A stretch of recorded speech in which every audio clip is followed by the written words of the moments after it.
Vamos al capítulo 2 de Apocalipsis, o el libro de Revelaciones. Hemos hablado acerca de, hicimos la introducción. Juan es el apóstol, Juan es el autor de este libro, y en realidad, si le pusiéramos un tema a Apocalipsis, es el reinado de Cristo, o Cristo como rey. Y luego vimos la saludo a las iglesias, 7 iglesias que él menciona. Pero antes de eso dijo él: yo soy el alfa y el omega. Se presentó el Señor como el alfa y el omega, como el principio y el fin, y lo volvió a resumir en la última lección que vimos la semana pasada, cuando le dio una visión a Juan, y le volvió a decir en el versículo 1:11, yo soy el alfa y la omega, como dice, yo te estoy hablando otra vez, ¿verdad? Como cuando el Señor nos habla uno otra vez y se identifica y dice, yo soy el que te vuelvo a hablar. Como cuando usted oye un mensaje aquí y oye otro allá y dice, ay, el Señor no me deja, el Señor me está hablando porque me habló hoy en la mañana aquí, me vuelve a hablar otra vez aquí. Pues así habla el Señor en diferentes maneras cuando nos quiere enderezar. No sé si le ha pasado, pero en mi experiencia yo he entendido cuando Dios me ha hablado a mí. Me habla a veces aquí, me habla a veces allá, me habla a veces a través de uno oye alguna en la radio o oye por allá y dice, oh, que el Señor me está hablando. Y también cuando vemos la naturaleza o cuando vemos las cosas que pasan y el Señor me está hablando de diferentes maneras, nos habla Dios. Pero nosotros a veces no entendemos cuando Dios nos habla, ¿verdad? Solo nos hacemos el quite y hay que pase el mensaje, pero debemos de atesorarlo, debemos de agarrarlo y entender, ser sensibles a la palabra de Dios para ver si Dios nos habló. Y si es necesario que tenemos que cambiar, porque para eso es la palabra de Dios, para corregir, para que andemos en justicia, dice la Biblia. O sea que cuando oímos palabra de Dios hay que atesorarla y hay que ver si es algo que me corresponde a mí cambiar, porque para eso es, si no, nunca nos enderezamos. La Biblia la que dice, por eso dice que es una espada de 2 filos, que corta para un lado y para el otro lado, para que podamos entender que Dios nos habla porque nos ama, ¿verdad? Bueno, en la lección anterior entonces Juan vio una visión y ahí le dijo que era el alfa y la omega y que también le estaba enviando una carta para que se las manifestar a las iglesias, y mencionamos las iglesias de 7 iglesias de Éfeso, Esmirna, Pérgamo, Tiatira, Sardis, Filadelfia y Laodicea. No sé si usted ha oído que alguna iglesia se llame Éfeso. ¿Ha oído usted alguna iglesia que se llame Éfeso? Aquí, en algún lugar. Casi no, ¿verdad? Y Pérgamo, tampoco, ¿verdad? Y Tiatira, tampoco. Y Sardis, tampoco. ¿Y Filadelfia? Cuando lleguemos a Filadelfia, usted se va a dar cuenta por qué sí, a algunas iglesias sí les gusta poner Filadelfia, pero no les gusta ponerse Pérgamo, Laodicea, Tiatira, porque hubo algo ahí importante que el Señor trató con ellos y no estaba muy bien, ¿verdad? Y vemos que estas iglesias representan a la iglesia pasada, presente, y si sigue, pues, dijéramos futura, ¿no? Hasta que Él venga.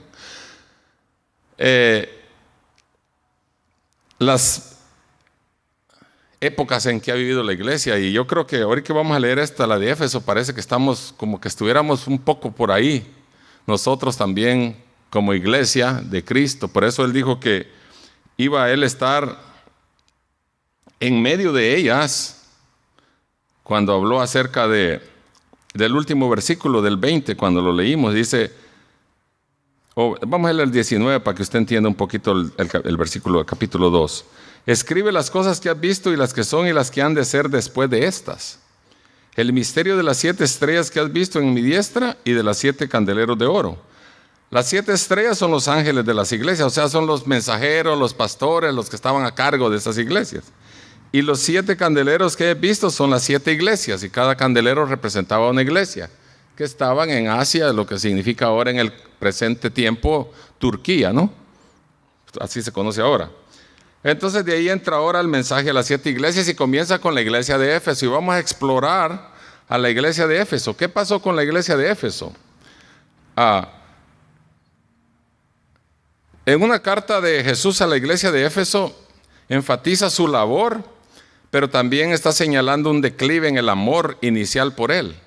Jesús elogia su perseverancia, intolerancia hacia el mal y capacidad para discernir entre falsos apóstoles. Sin embargo, les recuerda que han dejado su primer amor y deben arrepentirse y hacer las primeras obras. O sea, que hay oportunidad para, como decir, si has caído, te has desviado, si te has deslizado, todavía es tiempo que te endereces. Está diciendo aquí, pero vamos a leerlo. Dice el versículo 2 al 7, vamos a leerlo para que usted tenga una idea y luego lo vamos a recapitular o resumir.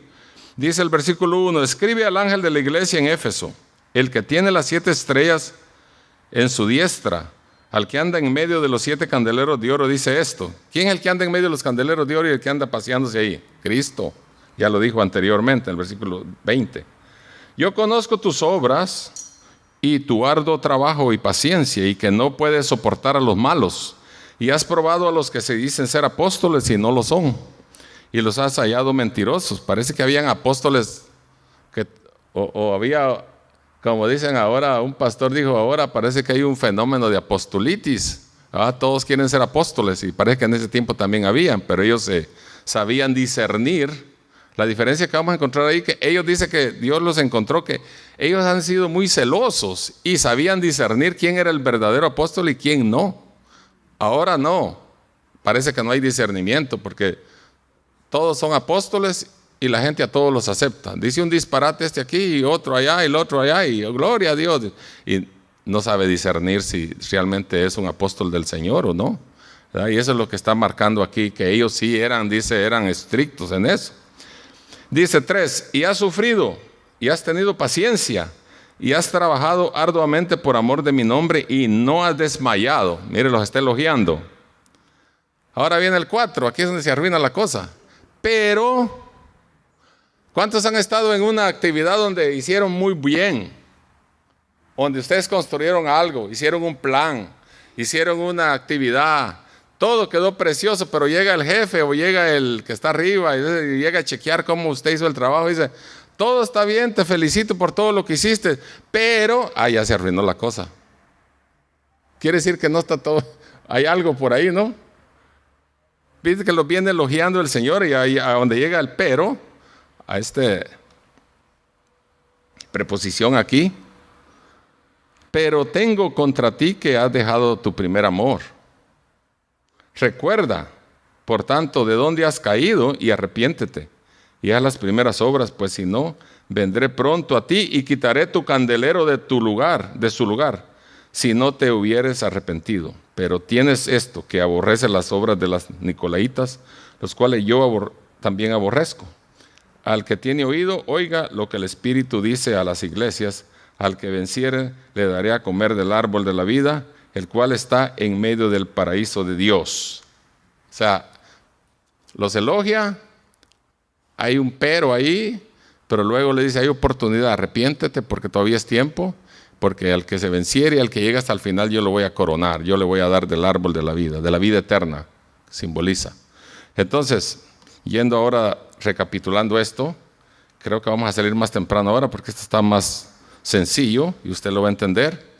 Aquí en el versículo 1 él dice, escribe al ángel de la iglesia, ya lo dijo anterior también, para que en el versículo 19, cuando dice escribe de estas cosas que has visto, y otra vez le dice escribe al ángel de la iglesia, ahora ya va específico el mensaje a una iglesia, no escribe para todas, sino ahora va para una, ahí va para la primera, y esta es la de Éfeso.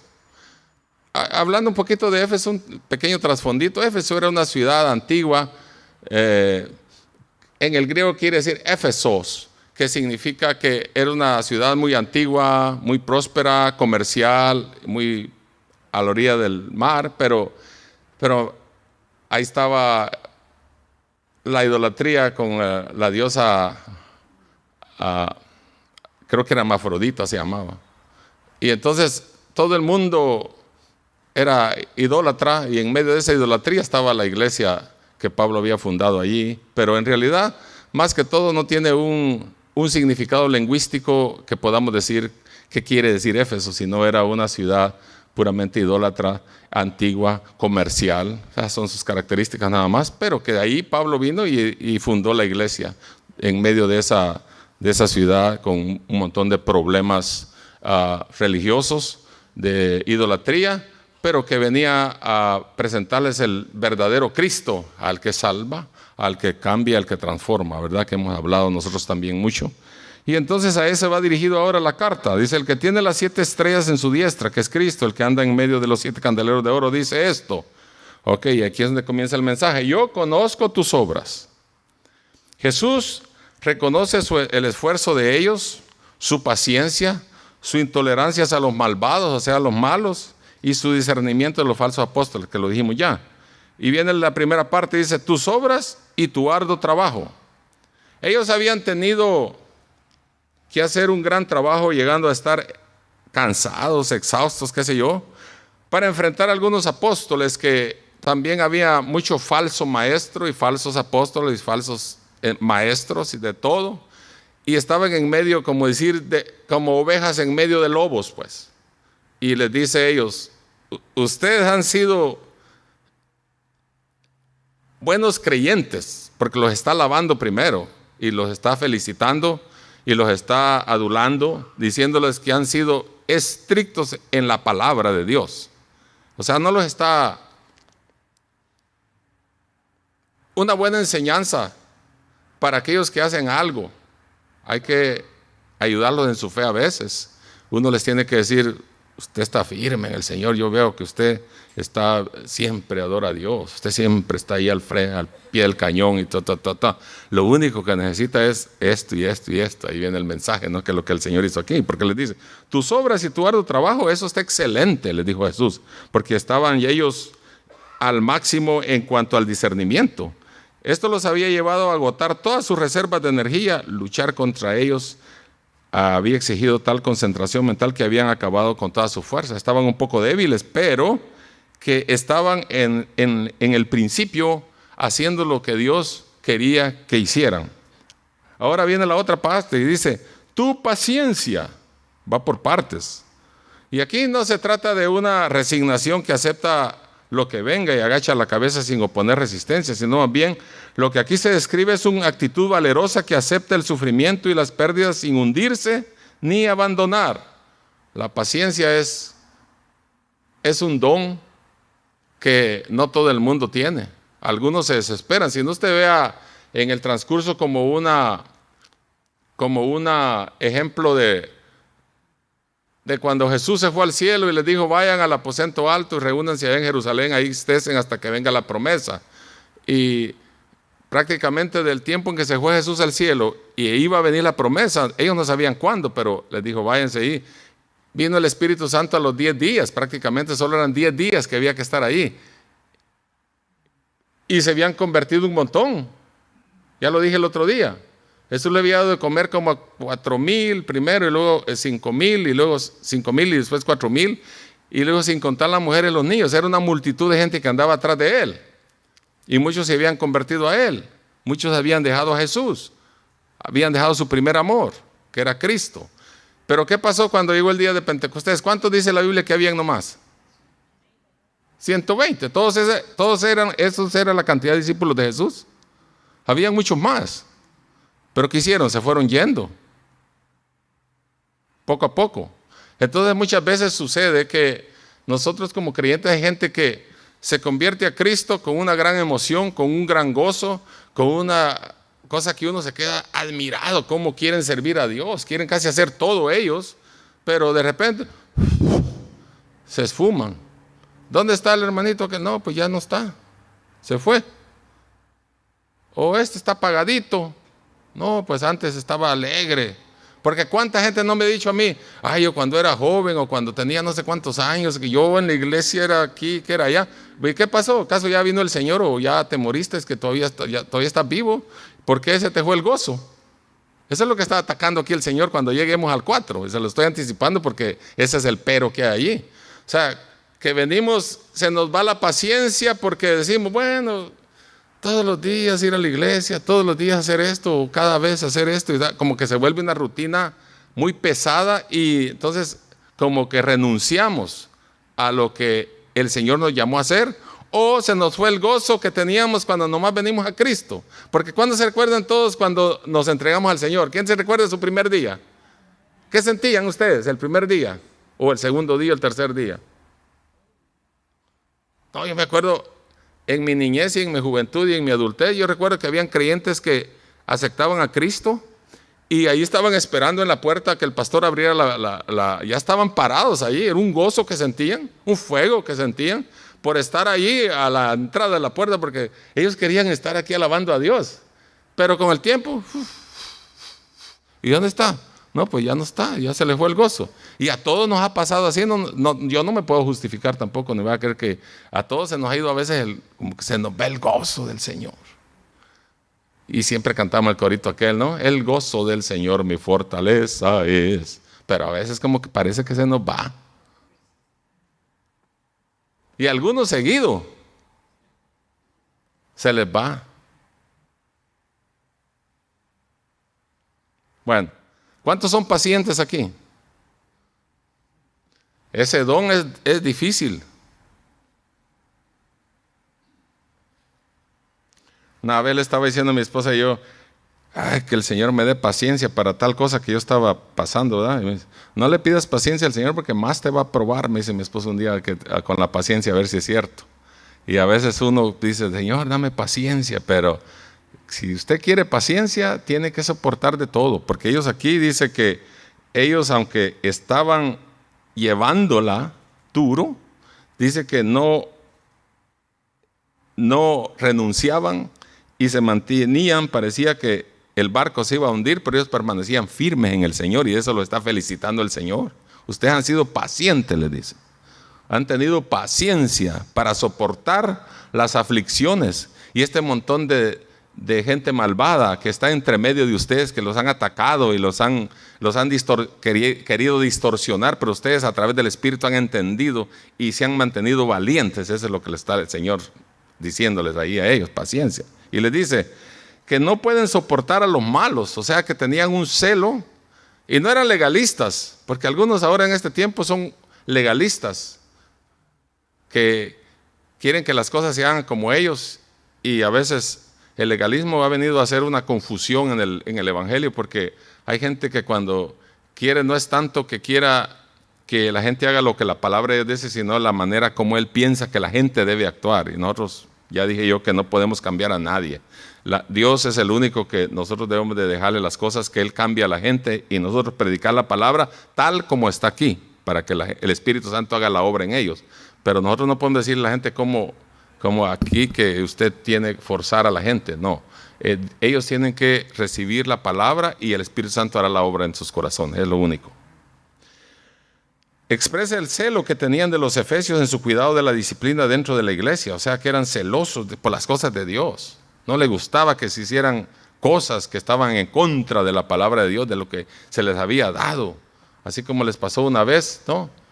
Cuando Pablo les dijo, estoy asustado que tan pronto se les haya olvidado lo que les enseñé, como que si ustedes están practicando otro evangelio que yo ni les enseñé.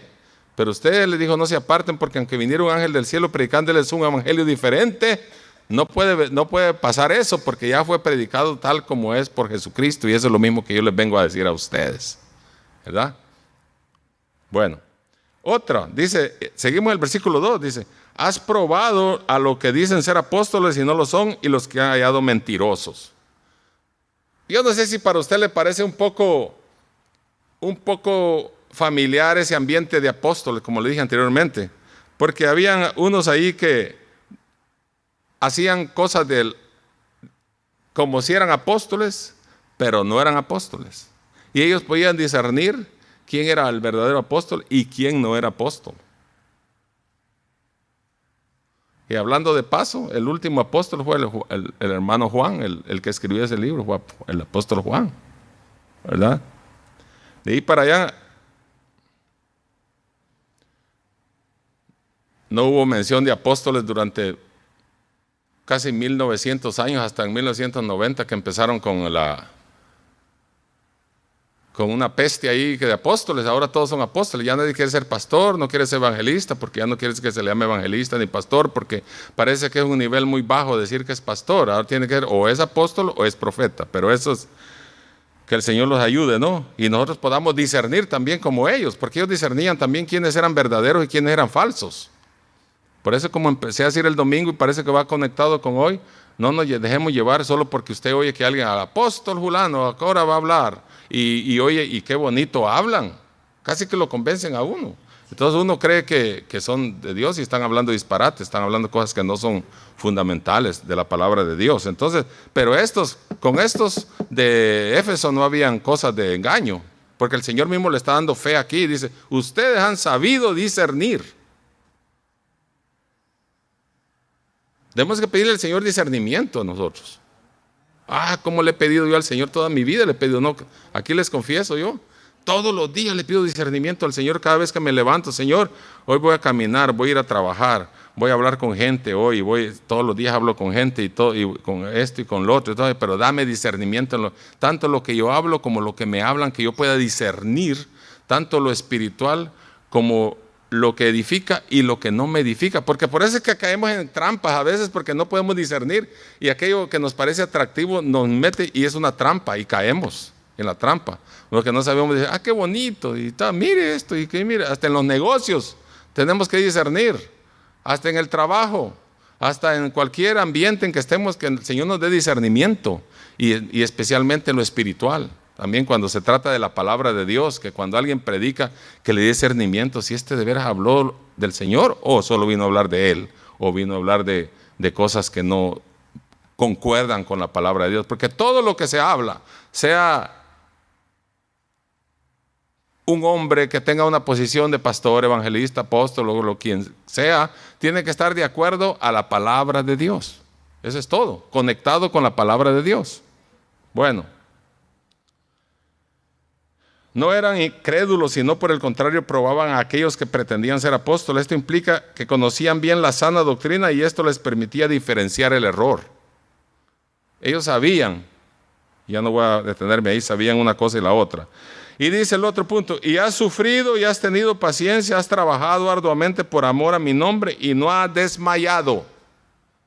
Va conectado con lo primero que dije. ¿Usted ha visto alguna vez a alguna gente desmayada?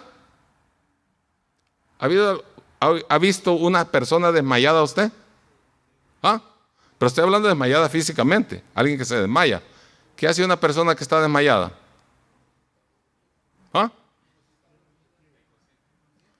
Está inconsciente. Fíjese la comparación. Cuando usted está desmayado en las cosas de Dios, ¿qué pasa?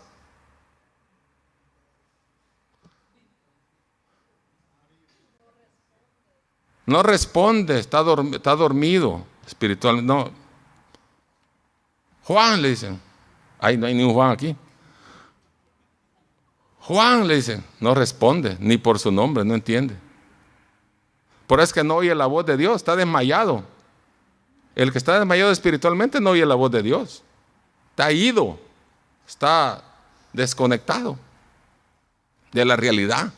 Así espiritualmente también, por eso le dice aquí, has sufrido, has tenido paciencia, has trabajado arduamente por mi nombre y no has desmayado. O sea, has proseguido y le has dado duro para adelante. No has hecho caso de las cosas que están alrededor tuyo, sino que has seguido adelante. ¿Cuántas cosas ahora nos pueden desmayar y nos pueden enredar? Tanta cosa que ahora de comunicación y de esto y que de lo otro, y luego nos volvemos nosotros como adictos a esas cosas y resultamos desmayados. No tenemos fuerza, necesitamos.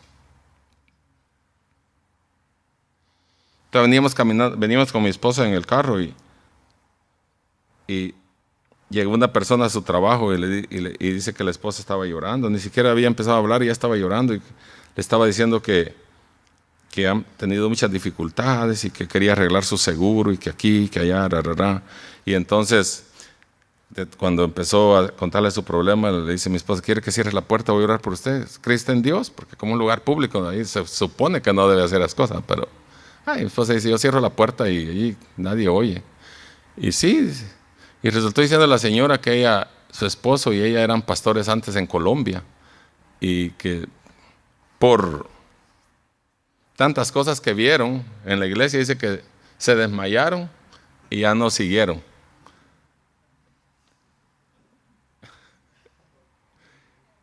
Entonces el otro día, una vez prediqué yo de eso y le digo, ¿usted está aquí por Cristo o está por mí o está por quién está aquí usted? Si usted se va un día, alguien dijo un día, si usted se va de la iglesia un día, se va porque no, usted quiso irse, no diga que se fue por fulano, porque entonces no seguía a Cristo, sino por quien usted se fue. O porque dejó a Cristo, o porque se desmayó. ¿No ha oído usted gente que dice, ya no voy porque estoy un poco desanimado, tanta cosa que miro? No, si aquí no va a parar de ver cosas hasta que Cristo venga. ¿Acaso somos perfectos? Yo no he visto en este tiempo, hasta hoy, no he visto una iglesia perfecta. ¿Y usted? Levante la mano si alguien ha visto una por ahí. Me voy para ahí yo.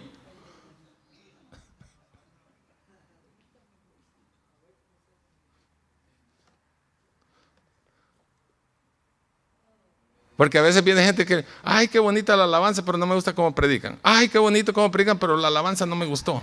Ay, que me diga, pero no me gusta cómo la manera como colectan la ofrenda. Ay, que otro. Y solo andan buscando pretextos para qué. Para no buscar a Dios, casi usted anda siguiendo esas cosas. A eso ni le debe de poner cuidado, no son cosas ni que no son su base para salvación, andar ponerle cuidado si cantan bonito, cantan feo, o predican bien o predican mal. Ese no es el fundamento de su salvación. El fundamento de salvación es Cristo.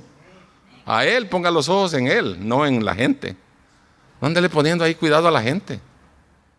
¿Verdad? Y entonces dice que Él se fue porque, ahora pues le dio un stroke y anda mal, que no tienen familia y que solo ella y él viven aquí en Estados Unidos y que, y mi esposa sin saber que yo iba a predicar eso, y que le dijo, dígale que vuelva a su primer amor, dice que le dijo, dígale a su esposo que vuelva a su primer amor, por eso está así, desmayado, que está sin ganas, sin fuerza, porque dejó su primer amor, por andar mirando cosas en la iglesia, lo desmayaron, lo titubearon, y ahora pues la excusa es que ya no fueron a la iglesia por años ya. Dice que no sé cuántos años tienen de estar así asolapados ahí en el closet y que no van porque muchas cosas miraron.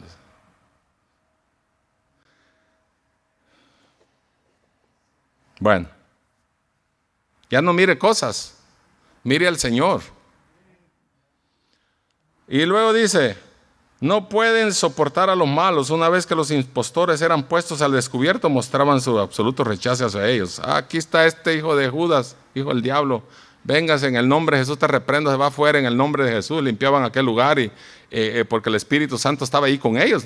No, él dijo que Cristo iba a estar ahí en medio del candelero, que era la iglesia, ¿no? Y también de los mensajeros, que eran los pastores, que le guiaban a la iglesia. Y él iba a estar en medio de ellos, así como está en medio de nosotros también. Usted no mira a Cristo aquí, pero Él está aquí.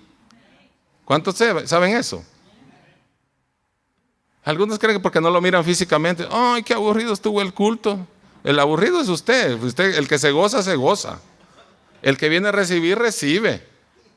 No, porque viene a adorar a Dios, no viene a ver, hoy como que estuvo un poco tristón el culto. ¿Tristón de qué? Si hubimos 3, ahí estaba el Señor.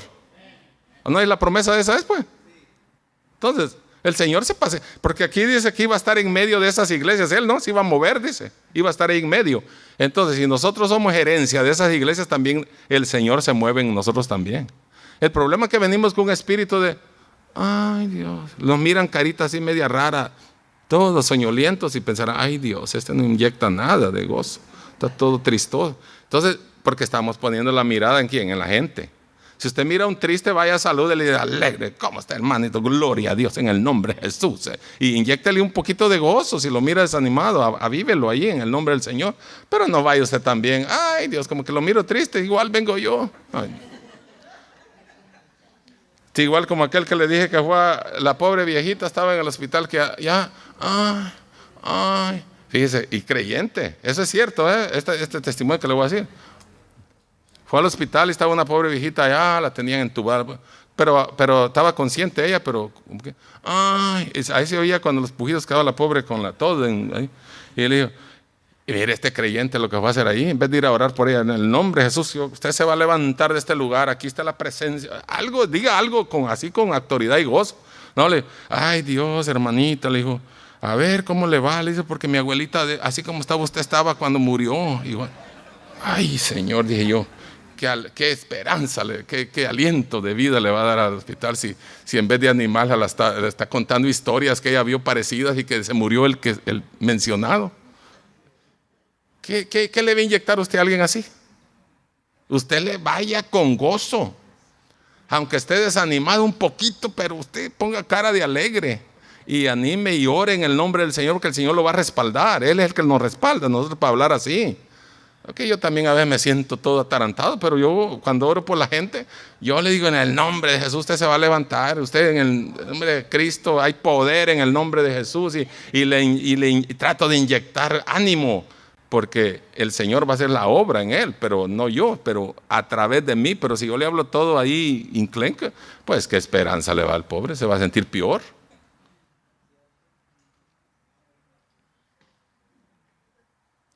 ¿Cuántos nos vamos entendiendo o no? Bueno, algunas consideraciones acerca de esto. Como ya hemos visto, la iglesia de Éfeso aborrecía ciertas cosas. No puede soportar a los malos.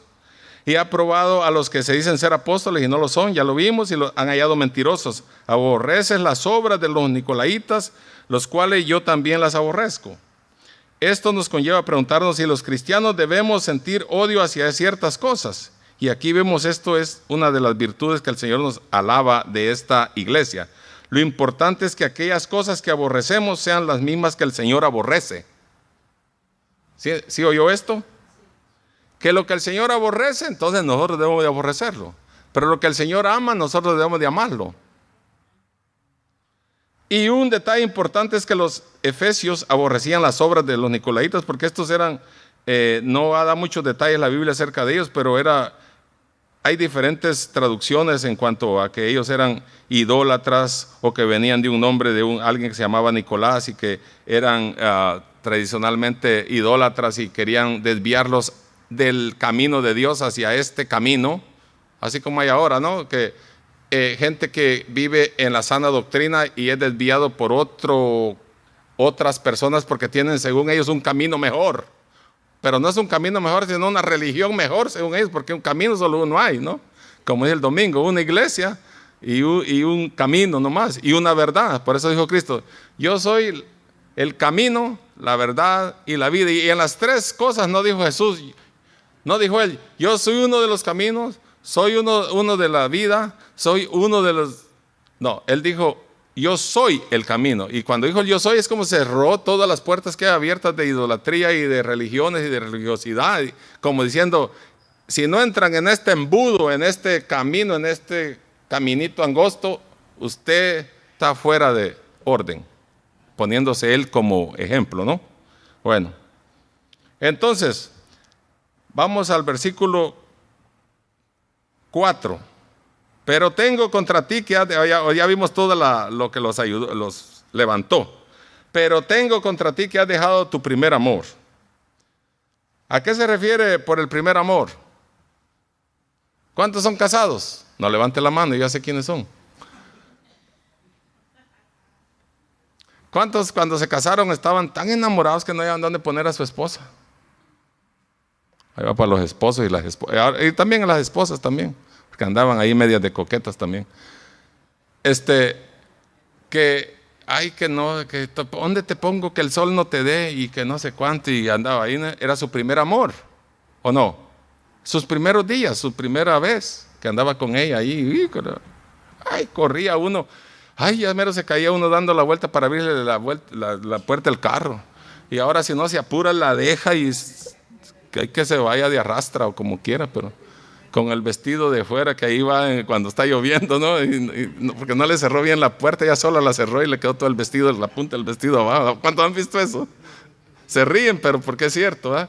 Yo he visto ahí cuando pasan aquí que está lloviendo y son chorros de agua en la orilla de la banqueta y la pobre señora, como ya usa vestido largo, toda la punta del vestido va de fuera porque se la masticó con la puerta y esa va chorreando agua ahí. ¿Dónde está el esposo para que le abriera la puerta? Ya Se nos olvidó. Hasta a mí se me olvida a veces. Pero a veces mi esposa cuando le hablo de vez en cuando me dice, ¿y ahora qué?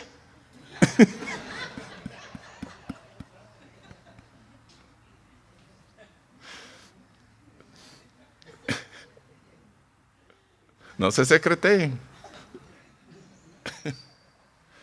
¿Por qué? Porque empezamos bien y ahora, ¿qué pasó? Se refrió el amor. Y a muchos así les pasa en el Evangelio, ya no quiero aclarar eso porque ya lo dije en la introducción. A muchos se convierten a Cristo y sus primeros días, muy bien, pues, todo quieren hacer. Hermano, uno lleva una así y se la arrebatan. Se la quitan del aire que la quieren poner ellos. Ahí solo se mueve uno, ¿qué quiere? Agua, y ahí a correr al agua. No, y a veces, no hombre, es un gozo que sienten. Yo les digo porque yo lo he visto, ustedes también, yo sé que lo ha visto. Un gozo que les agarra de servir a Dios. Y una cosa tremenda, están en su primer amor. Pero a estos, ¿qué pasó? Se les terminó. Eso era lo que tenía contra ellos.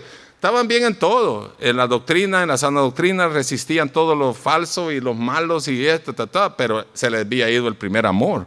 ¿Qué era? El primer amor, ahorita lo vamos a ver. Porque no es solo decir eso que dije. Jesús también ve un problema. Han abandonado su primer amor, su relación inicial con Él.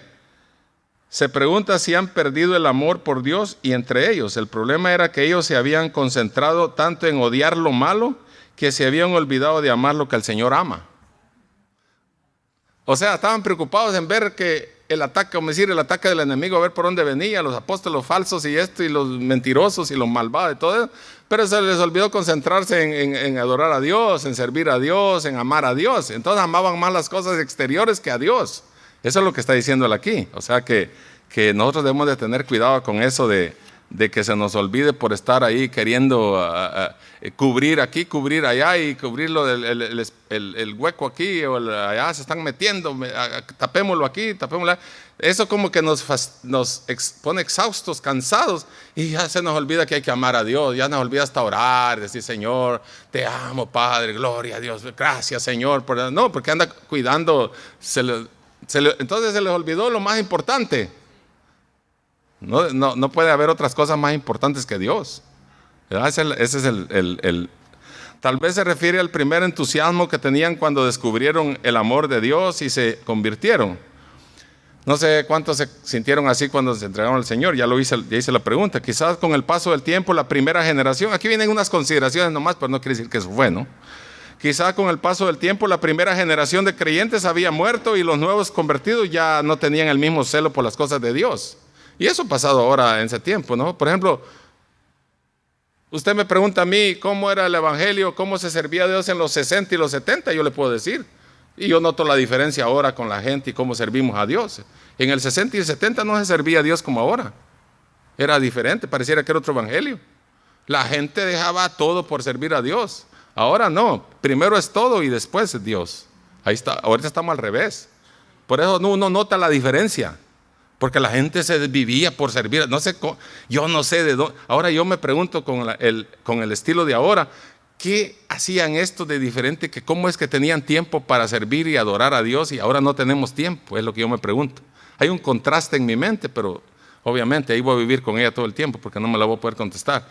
Porque cuando convencemos a todo el mundo, pero no era así.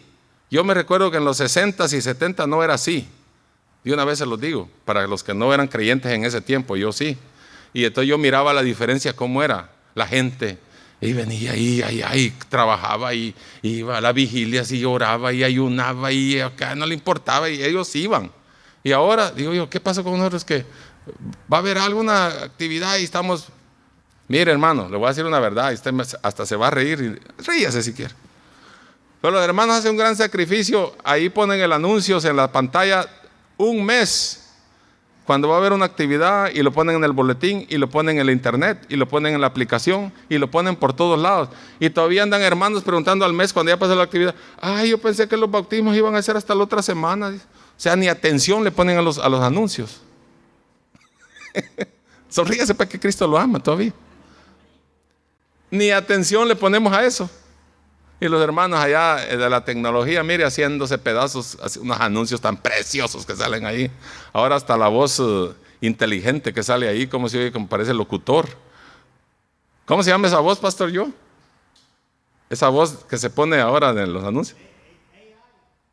¿Qué quiere decir? Inteligencia artificial.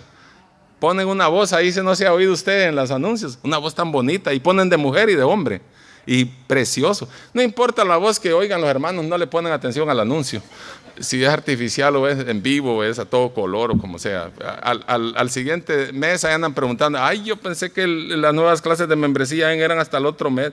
Pues ya tenemos un mes de estarlo anunciando. Ay, yo pensé que el culto que en Cabrillo Beach iba a ser hasta el otro sábado. ¿Y qué si fue el sábado pasado? O sea, andamos perdidos. Ni a eso le ponemos atención. ¿Cuántos dicen amén? ¿Todavía están conmigo? Ya nos vamos a ir, espérense. Bueno.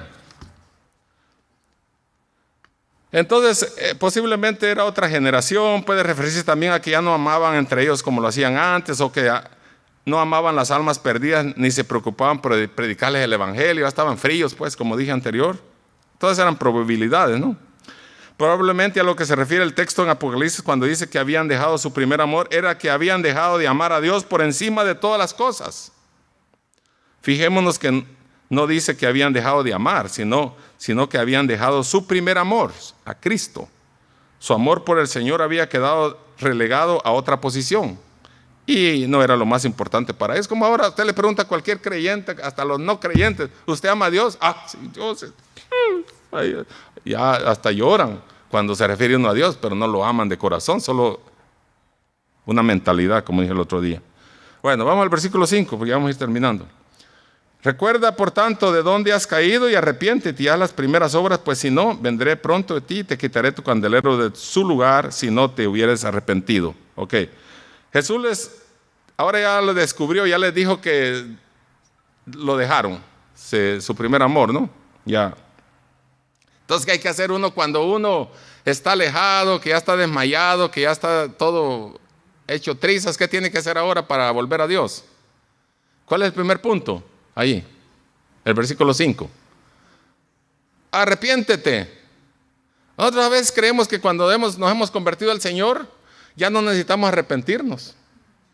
Necesitamos arrepentirnos. Hay que volver a Dios. Vuelvan a mí, decía Jesús. Los profetas en el Antiguo Testamento cuando hablaban en nombre de Jehová, vuelvan a Jehová. Vuelvan a Jehová, era aquel grito de norte, sur, este y oeste. Vuelvan a Jehová. Y ahora sigue diciendo todavía, volvamos a Jehová. Debemos de pensar qué necesitamos cambiar. Piensa tú en tú mismo. Yo no te puedo decir a ti qué necesitas cambiar. Tú pregúntate tú, ¿qué necesito yo cambiar? Todos necesitamos cambiar algo. Hay que cambiar algo. Algo hay que cambiar para que nos pongamos más fogosos, más espirituales y más con ganas de servir a Dios. ¿Verdad? Dice, arrepiéntete es el primer lugar. Debían arrepentirse. Esto implicaba un terminante rompimiento con el mal que lo llevara a hacer las primeras obras. De nada sirve reconocer un problema si no se hace algo concreto para resolverlo. Como cuando usted le habla a alguien del evangelio, sí, yo sé que ha hecho cosas malas, sí, yo sé que he pecado, sí, yo sé que, pero ahí nomás se queda. Arrepiéntete y haz las primeras obras. Dice, mire el orden en que va. Arrepiéntete y empieza a actuar. No es solo sentar, sí, yo sé que está mal, como al que usted le dice, mira, esa idolatría que estás haciendo está mal. Sí, yo sé que está mal, pero está igual como si usted le dice a alguien, mira, no comas tacos de chicharrón todos los días porque te va a caer. Sí, yo sé que está mal, pero están sabrosos. Y se lo sigue comiendo. O sea, usted sigue comiéndose lo que el doctor le dice, no coma porque eso está muy grasoso, le va a caer mal, muy dañino. Si usted come todos los días eso, dice, yo sé, pero los tacos de buche tan sabrosos que son. Y yo sé que son mal, dice, pero tan sabrosos. O sea, usted se lo está comiendo por lo sabroso, pero no le pone atención que después le van a caer mal en su organismo. Así pasa a veces. La gente reconoce que está mal, la gente reconoce que pecó, la gente reconoce que necesita a Cristo, pero no empieza a hacer lo primero que tiene que arrepiéntase y empieza a hacer obras que se mire que está cambiando. Eso es lo que está diciéndoles aquí. Dios les dice, vendré pronto a ti, quitaré tu candelero de tu lugar. La seriedad de estas palabras nos hace ver la peligrosa situación que se encontraban. No podía continuar por más tiempo por la misma práctica. De otro modo, sería un desastre espiritual que lo llevaría a perder su condición de la iglesia del Señor, porque dice, vendré pronto a ti. Y no está diciendo, aquí no está hablando de la segunda venida del Señor. Vendré pronto a ti, quiere decir, va a venir pronto la reprensión que les voy a dar, que va a venir a reprendernos. No estaba diciendo que cuando viniera, en el día que va a venir, ¿no? Entonces, era un llamado urgente. El Señor nos llama, hermanitos, el Señor nos llama urgentes a arrepentirnos y a convertirnos a Él y a hacer las primeras obras y empezar de nuevo. Y yo, como le digo a la gente, si usted está vivo, comience de nuevo, porque todavía no se ha muerto. Los muertos ya no pueden hacer nada, pero si usted está vivo y ha vivido una vida toda apagada, toda desmayada, toda que no aquí, que no sé cuánto, que todo ahí, empiece, porque todavía vive, todavía respira y todavía puede caminar. Empiece a hacer las cosas que el Señor quiere que hagamos. Ese es el llamado. Seguramente ellos seguían ocupados en sus actividades religiosas, mostrando un total rectitud, pero sin amor por el Señor y por las demás personas. O sea, se les vio el gozo del Señor en cuanto a la obra, en cuanto a los demás, en cuanto a aquellos que estaban perdidos para que se convirtieran a Cristo, ¿no? Y a veces, como la iglesia de Éfeso, hay muchas iglesias ahora, que el rótulo a veces no está muy bueno. Cuando yo voy ahí a Los Ángeles o en mi país o en otro país, o miro yo, iglesia, dice, poder de Dios, dice, están más muertos están más muertos que vivos. Y en el título dice, iglesia, poder de Dios. Híjole, si usted entra ahí, tenía que ser una iglesia poderosa. O en otras dice, iglesia, fuego de Dios. Bendito, se va a quemar. Pero de fuego no tiene nada, o sea, está muerto, solo el título, el rótulo está ahí. Cada quien le pone un nombre como quiere, pero no hace eco de lo que son, ¿verdad? Entonces debemos de vivir así. Último versículo. El que tiene oído, oiga lo que el Espíritu dice a las iglesias. ¿Quiénes tienen oídos? Levanten la mano los que tienen oídos, o ya los mocharon. No, llame el Señor. Oiga lo que el Espíritu dice a las iglesias. Al que venciere le daré a comer el árbol de la vida, el cual está en medio del paraíso de Dios. Eso simboliza la vida eterna, pues, el árbol de la vida. Ustedes van a recibir la vida eterna como premio, es lo que le está diciendo. Ustedes van a comer de ese árbol de la vida eterna con Cristo Jesús, porque ahí es el final de nuestra vida, si es que permanecemos en Cristo. Pero sobre todo, olvídese de todo lo demás, pero volvamos a nuestro primer amor. Llévese eso esta noche, volvamos a nuestro primer amor. Piense cómo era cuando empezó usted y yo. Empecemos a pensar cómo era cuando yo empecé, con qué gozo empecé, y volvamos otra vez de nuevo. Empecemos de nuevo.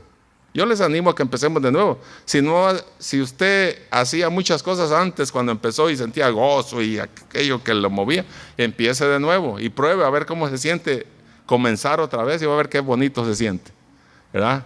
Porque el gozo del Señor es nuestra fortaleza. Amén.